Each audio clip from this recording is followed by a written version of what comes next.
Good morning, St. Francis, and good morning, people of God. It is Thursday, the 16th day of February, 2023, Thursday of the 6th week of the year, the 6th week in Ordinary Time. Coming to you from one of the conference rooms at Holy Name College, again, where I am doing the Lenten workshop with our first-year students, postulants. I've shown you the outside before. There's the great courtyard there, but this is where our postulants, our first-year students, our first-year friars live, again, who come from all over the United States.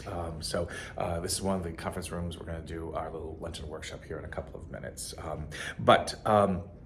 I just want to point out a couple of things about this conference room, that in this conference room are hung four great portraits of great Franciscan scholars.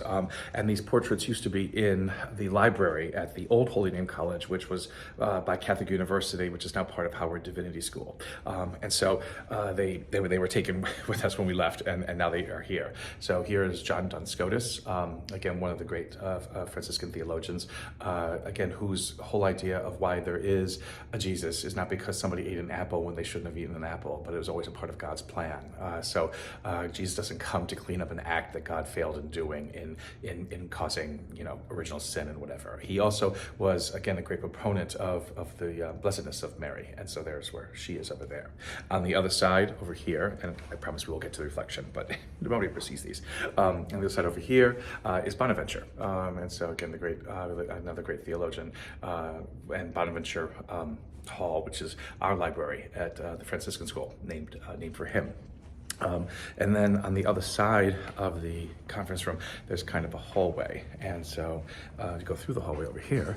You get two other people. You get Alexander of Hales, again, another theologian, renowned in trying to understand again what it means for us to walk in the light of God, in the light of Christ. Not always well known, but there he is. And then next to him is Roger Bacon, who was a Franciscan scientist. So one of the great Franciscan scientists, again, trying to understand the place of God and the power of God in nature and the world around us.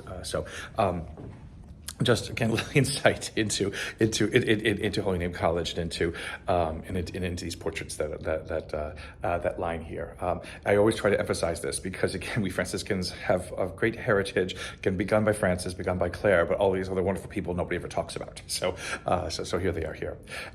In the readings that we have today, as we continue to walk through the conclusion of Winter Ordinary Time and into Lent, Noah in Genesis, we conclude with the other side of it. A lot of weird things begin to happen with now after they come out of the ark and God is speaking to them. One of the things that kind of stands out is how this passage begins with God basically saying that now animals are going to be afraid of you. And they're going to be afraid of you because you're going to eat them. And it's important always to remember that in Genesis 1 and kind of in Genesis 2 in those creation stories, human beings are given the fruit of plants, the fruit of the earth to eat, not animals, because we are vegetarians in those creation stories. And now it changes. And it never ever really is explained why it changes. Did we save those animals in the flood just so that we could eat them? But it's a very interesting sort of move. And again, they're trying to explain why it is that human beings eat meat and eat animals. This kind of, is it a punishment? Is it something, again, still visited upon us, but yet God regrets having sent the flood to begin with? And so, where is God, in all of this? It's another kind of question to ask, another thing to realize. There are punishments that God says for bloodletting, and there are punishments for, killing human beings and accounting and things like that. Again, is anybody holding God accountable for killing humanity and destroying the earth with the flood? Not really. But again, here we have, this kind of interesting development with God. Again, as the ancients are trying to explain and trying to understand the world around them. The one thing how this passage ends is with the great bow in the sky, the rainbow, which is a sign that God is going to be faithful and never to destroy the earth again.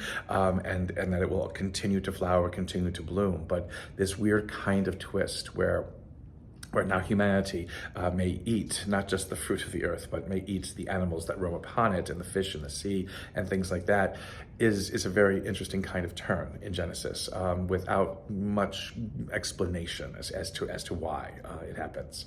In the Gospel, in Mark, we come to that interesting passage in which Jesus asks the apostles, "Who do people say that he is?" And they come up with all kinds of things, and then Peter says, "You are the Christ," and it's like, "Oh, that's great. He's the first pope." Blah blah blah blah. Well, then again, not 2 or 3 verses after this, when Jesus then begins to speak about having to suffer and die, and Peter says, "Lord forbid, that could never happen to you." Jesus calls him Satan. Get me behind me. You're not thinking as man does, as God does, but as human beings do.